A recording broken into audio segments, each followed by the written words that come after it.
The world is looking at the wars, at the pandemics, at the financial collapse.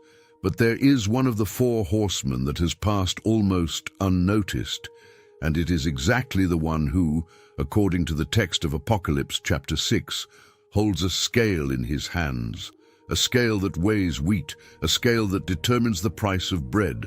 And in 2024, for the first time in decades, this scale is unbalanced on every continent at the same time. Consider the scenario that is before you now, not the scenario the news chooses to lead with. The scenario the data shows when you put them side by side and stop treating them as separate events. In 2023, the Organização das Nações Unidas para a Alimentação e Agricultura published a report that took weeks to be widely discussed in major media outlets. The report stated that 45 countries were in a simultaneous acute food crisis, not 45 villages, not 45 districts, 45 countries, and that 258 millions of people, a number that does not easily fit into the imagination, were facing food insecurity at an emergency level. 258 milhões. Put that into perspective. It is more than the entire population of Brazil. It is more than the sum of the populations of France, Alemania, and the Reino Unido. They are 258 milhões of faces, of stories, of children who woke up hungry and went to sleep hungry. And the world called this a humanitarian crisis, a systemic failure, an inevitable consequence of the war in Ukraine, a climate anomaly, a post-pandemic shock. But there is a text, and the text has another word for it. The Book of Apocalypse was drafted approximately in the year 95 of our era, at the end of the 1st century of the Christian calendar. Produced by a man named João, exiled on a rocky island in the Mar Egeu called Patmos, less than 60 kilometers from the coast of modern Turkey. João had no access to satellites. He had no harvest prediction algorithms. He had no commodities terminals or food security monitoring dashboards. And yet, in chapter 6 of his text, he describes 4 figures mounted on horses, one white, one red, one black, and one pale, each with a specific function, each with a precise domain, each with a defined position within a sequence that is not random. This is what most people don't realize about the 4 horsemen. They are not simultaneous events. They are a progression. Each is summoned after the previous one. Each creates the conditions for the next. The text of Apocalypse presents them as links in the same chain, not as independent parallel catastrophes. And it is exactly this logic of sequence that gives the contemporary pattern a weight that goes beyond conventional geopolitical analysis. The first horseman is mounted on a white horse. He carries a bow and receives a crown. Commentators of the text have debated for centuries the exact identity of this figure: conquest, false peace, imperial power expanding borders, the emergence of a leadership that presents itself as the solution but is the very beginning of the process. What all serious readings agree on is this detail: he sets out to conquer. He opens the way. The first seal is broken and the process begins. The second horseman mounts a red horse. To him is given a specific power to take peace from the earth. The text of Apocalypse chapter 6 verse 4 says that a great sword was given to him and that men would kill one another. In 2024, the number of active armed conflicts on the planet had reached its highest level since the end of the Segunda Guerra Mundial. More than 55 conflicts recorded simultaneously. Europa Oriental, Oriente Medio, Africa Subsahariana, Asia Central. The red horseman is not a metaphor. He has coordinates. The second horseman is at a gallop.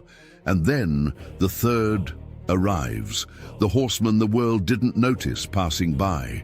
Apocalypse chapter 6 verse 5. The horse is black, and the horseman holds a scale in his hands. The voice the text describes says, a measure of wheat for a denario, and 3 measures of barley for a denario. The denario was the wage for a full day's work for an average worker in the Imperio Romano of the 1st century. A measure of wheat was enough to feed one person for a single day. The equation the text describes is this: a worker would need to spend an entire day's wage to buy just enough to feed himself. Nothing would be left for the family. Nothing would be left for the next day. And the text adds an observation that commentators rarely highlight enough. Do not damage the oil and the wine. Luxury products remain intact. Basic items become inaccessible. Those who have wealth keep having it. Those who work for survival lose their ground. This is not symbolic poetry. This is an economic mechanism described with an analyst's precision. And in March of 2022, when Russia troops crossed the Ukrainiana border, the price of wheat on the international market rose 55% in less than 30 days. Analysts said it was the war, that it was the supply chain disruption, that it was temporary, that markets would adjust, that alternative routes would be activated. None of them opened Apocalypse chapter 6, because if they had, they would have found not a vague prediction of scarcity, but a precise description of the mechanism, an instrument that weighs the price of bread and places it out of reach for those who work.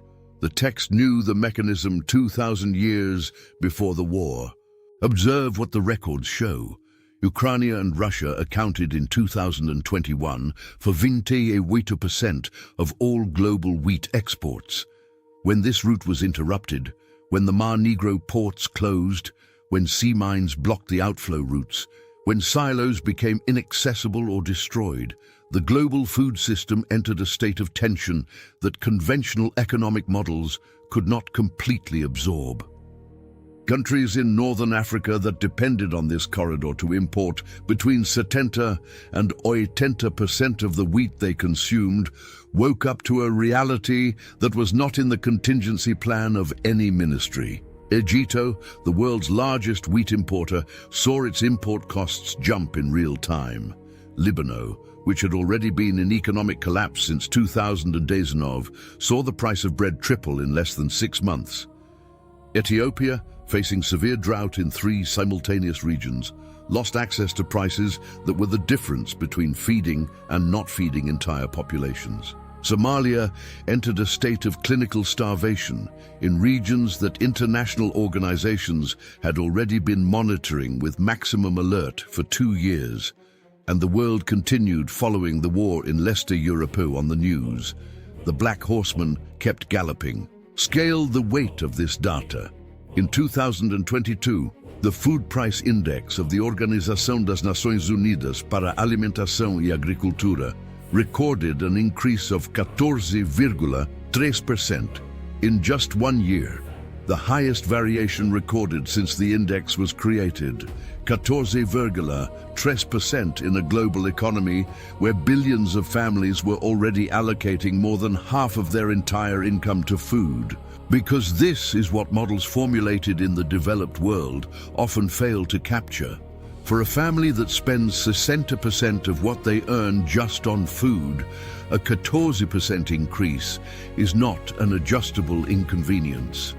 It is an impossible decision between eating and paying rent, between feeding the youngest child and saving money for a medical emergency, between keeping the child in school and keeping the child alive. 3.1 billion of people in the world cannot afford a healthy diet.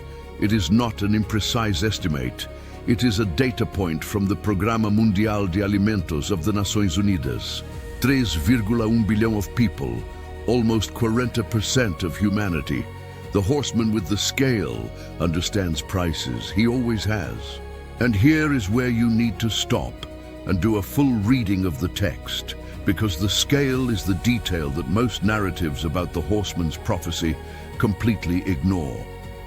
It is not a sword. It is not fire. It is not a plague. It is a scale, an instrument of trade, an instrument of the market. The third horseman does not destroy the harvest. he weighs the price. He is inside the economic system, not outside of it. And this is precisely what makes the 21st century pattern different from any previous famine in history. It is not a crisis of production. It is a crisis of access. It is a crisis of price. The world produces enough food to feed 10 bilhões of people. In 2024, the world population was approximately 8 bilhões. The problem is not the absence of wheat. The problem is who can pay for the wheat. A measure of wheat for a denario. The text did not say that the wheat ran out. The text said that the wheat became too expensive for those who work. 2,000 years of technical precision. But to fully understand what is happening, you need to step back even further. You need to understand that the 4 horsemen of apocalypse do not appear in isolation in the prophetic corpus. There is an earlier passage produced by a different source in a different context with a different vocabulary, and which converges on the same diagnosis with a specificity that cannot be dismissed as editorial coincidence. Mateus chapter 24 verse 7. The text describes a series of signs that would precede a specific era in a passage known as the Discurso do Monte das Oliveiras. The list that appears in the text is this: nation will rise against nation, kingdom against kingdom, and there will be famines and earthquakes in various places. The word used in the original Greek for various places is katatopos, which literally means place to place, distributed, dispersed, not concentrated in one region. Not one great famine at a single point on the map. Many famines in many places at the same time. Count the active hotspots of severe food crisis in the world in 2023. Afeganistão, Etiópia, Haiti, República Democrática do Congo, Iêmen, Síria, Sudão do Sul, Burkina Faso, Nigéria, Guatemala, Venezuela, Bangladesh, Somália, Gaza, Sudão, Moçambique, Zimbabwe, Madagascar. It is not a list of underdeveloped countries from a single region. It is a list that crosses 4 continents: Africa, Asia, America Latina, Oriente Medio. The text said, katatopos, various places. The report from the Organização das Nações Unidas para a Alimentação e Agricultura of 2023 confirms this dispersed geographic distribution with a precision that would dispense with any additional commentary. And here is the question that food security analysts do not put in official reports.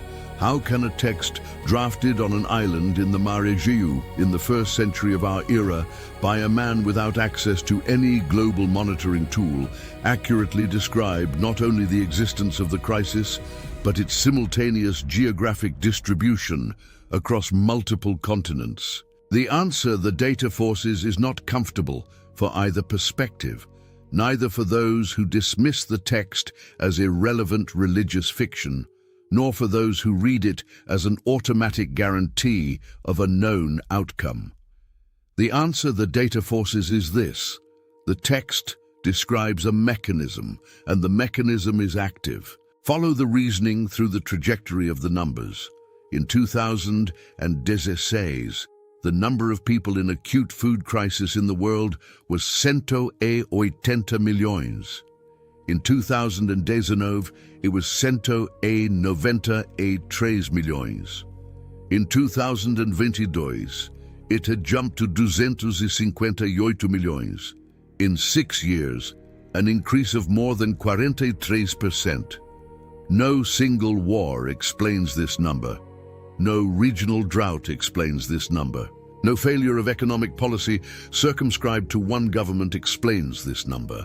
The trajectory is global, continuous, and accelerated. The Black Horseman is not regional. He is systemic. To understand the real human cost of this, because prophecy only has weight when you connect it to the face, the story, the impossible decisions of specific people, you need to go to Yemen, a country at the southern tip of the Peninsula Arabica.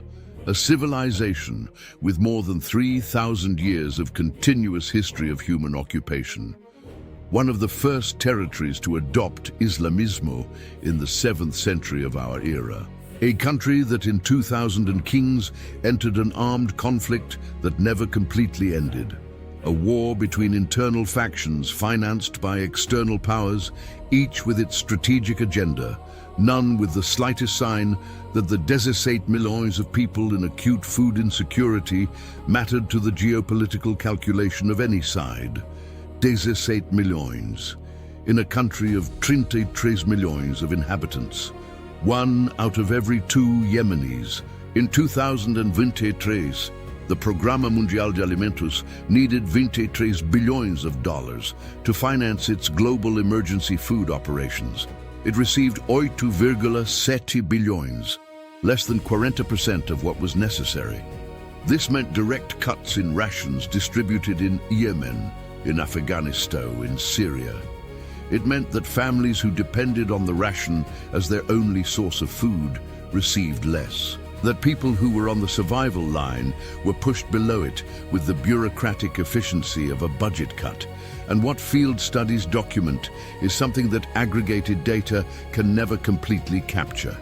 When the ration drops, the first thing that changes is not the plate of the working adults. It is not the plate of the men who carry weapons.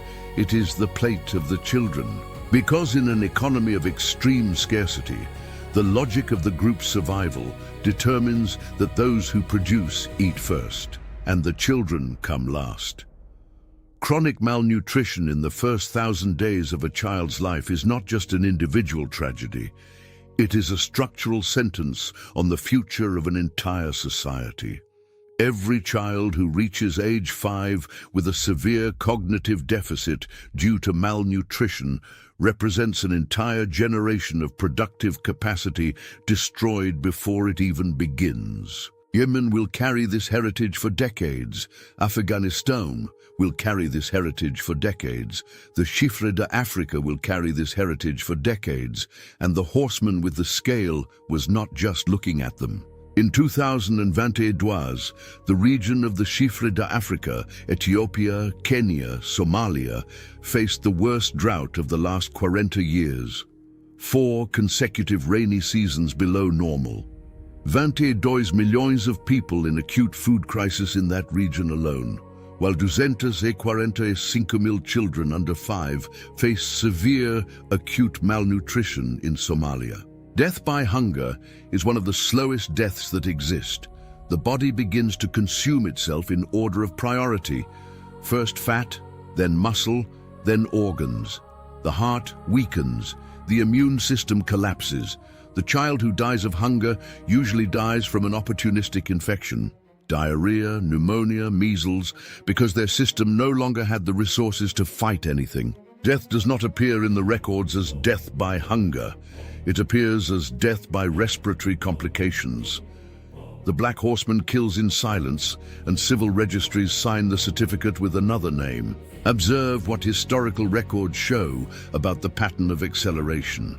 The COVID-19 pandemic, which took hold of the world in 2020, did not just kill directly, it destroyed the systems that kept hunger at controlled levels.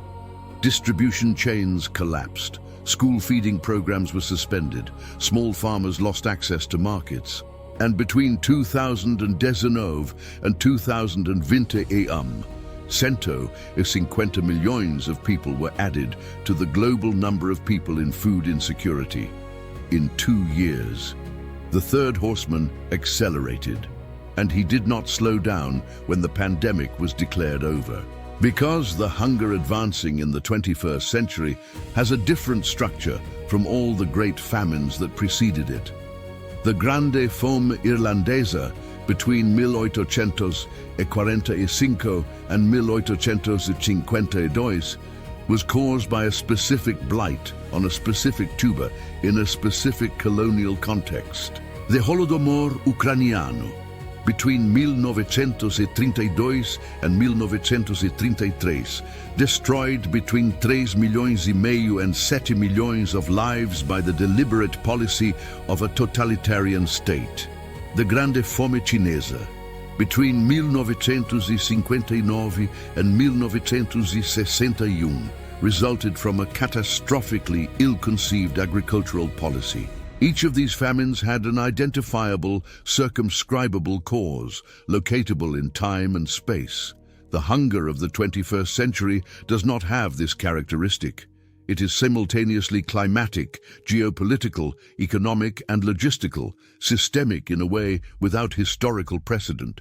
And it is exactly for this reason that the tools that responded to the crises of the 20th century are failing to contain what is happening now. We have satellites monitoring harvests in real time. We have algorithms predicting scarcity 6 months in advance. We have the Programa Mundial de Alimentos, which won the Premio Nobel da Paz in 2020. And yet, the number of people in acute food crisis increased for the 5th consecutive time. Between 2018 and 2023, 5 straight years of increase. Not stagnation, not seasonal variation, increase, consecutive. The tools advanced, the scale did not leave the horseman's hands. And here is where the text of Apocalypse, chapter 6, verse 6, demands a second reading, because there is a detail that goes unnoticed in most analyses of the third horseman. The voice the text describes does not just say that wheat and barley are expensive. It adds an instruction that seems contradictory at first glance. Do not damage the oil and the wine. Even the higher value products, oil, a symbol of wealth and status in the first century Mediterranean world, wine, a luxury product accessible to the wealthier classes, remain untouched. The crisis does not reach those with possessions. The crisis falls upon those who live on a day's wage. In 2022, while 258 millions of people faced acute food crisis, global luxury food exports recorded growth. The premium wine market broke records. Inequality in access to food is not just a matter of global availability, it is a matter of the distribution of purchasing power. The text was not wrong, even in this detail. Fully scale the weight of this statement. A 2,000-year-old text describes not just the existence of hunger, not just its geographic distribution, not just its price mechanism, but also its class structure. Who suffers, who is protected, who holds the scale, and who is weighed by it. This is a level of specificity that goes far beyond any generic prediction of catastrophe. It is a structural portrait of a crisis that the 21st century world recognizes immediately as its own. And here is the question the data forces us to put on the table. If the mechanism the text describes is operating with this precision in the third horseman, what does that imply about the fourth? Apocalypse chapter 6 verse 8. The fourth horseman mounts a pale horse. The original Greek uses the word chloros, which can be translated as pale, greenish, the color of something that is dying. And to him is given authority over a fourth of the earth, to kill with sword, with hunger, with death, and with the wild beasts of the earth. A fourth of the earth. The text uses 4 instruments: sword, hunger, death, wild beasts. Scholars who examine this sequence note that the 4 instruments of the fourth horseman are not independent. They are the cumulative consequences of the 3 previous horsemen. The sword of the second horseman is still active. The hunger of the third horseman is already established. Death is the direct result of undernourished and immunologically compromised populations, living in conditions of conflict that destroy sanitary infrastructure. And the wild beasts of the earth, in the context of weakened populations, are the pathogens that explode when the collective immune system is compromised. Chronic malnutrition reduces immunity. Undernourished populations are populations vulnerable to outbreaks that well-fed populations easily control. The relationship between the third and fourth horsemen is not metaphorical. It is epidemiological. And the pattern is already visible in the data. In 2023, the Organização Mundial de Saúde recorded a resurgence of cholera in 23 countries simultaneously, a disease of contaminated water and destroyed sanitary systems, which invariably hits undernourished populations with disproportionate force. In Haiti, in Sudan do Sul, in Afghanistan, outbreaks of infectious diseases follow the map of hunger with a fidelity that epidemiologists document but rarely connect to the prophetic pattern. The pale horseman has not yet arrived in full scale, but the ground is being prepared. Now go back to the number the text uses as a scale. A fourth of the earth, not a country, not a geopolitical region, a fourth of the earth. In 2024, the Nações Unidas estimated that approximately a fourth of the world's population faces some degree of severe food insecurity. Not mild hunger, not an inadequate diet. Severe food insecurity, the kind that compromises the cognitive development of children, reduces the immunity of adults, increases maternal mortality, and progressively destroys the productive capacity of entire communities. The text said, a fourth of the earth. The data from 2024 says a fourth of the population. 2,000 years separate the statement from the data. The fourth was hit, and the fourth horseman, who receives authority over that fourth, is waiting on the horizon of a system that the third horseman has meticulously weakened for decades. This is not preaching. This is the logic of the process the text describes and which the data confirms step by step. And it is exactly here that the narrative finds its most uncomfortable point, because there is a fundamental distinction between saying that hunger is inevitable and saying that hunger has a described trajectory. The first is an argument for paralysis. The second is an argument for awareness. Understanding what is happening within a larger context does not cancel the human responsibility to act. It increases the weight of every decision, of every public policy implemented or abandoned.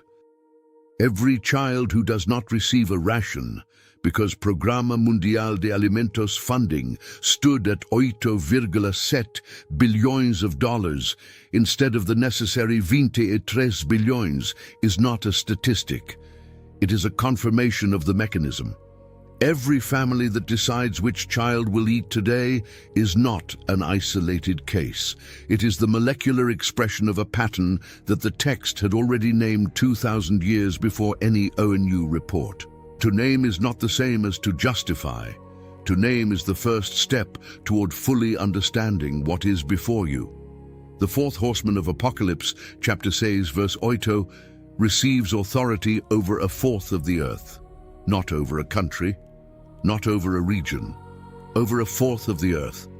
In 2024, the Organização das Nações Unidas para a Alimentação e Agricultura recorded that approximately a fourth of the world's population faces some degree of severe food insecurity. The fourth was hit. The prophetic arc has not yet closed. What the texts describe is not an isolated event. It is a sequence, and the sequence is still underway. The book of Apocalypse does not present the four horsemen as allegories of medieval events that have already passed. It presents them as agents of a process: war, hunger, pestilence, death. Each opens space for the next. The second horseman, the red one, of war, is galloping in more than 50 active armed conflicts simultaneously in the world of 2024. The third, the black one, of hunger, is measuring the price of bread in real time in 45 countries at once. 258 millions of people are already within his domain. And the fourth waits on the horizon of a system that chronic malnutrition makes progressively more vulnerable with each passing cycle. The text knew, and the text has not yet finished being read.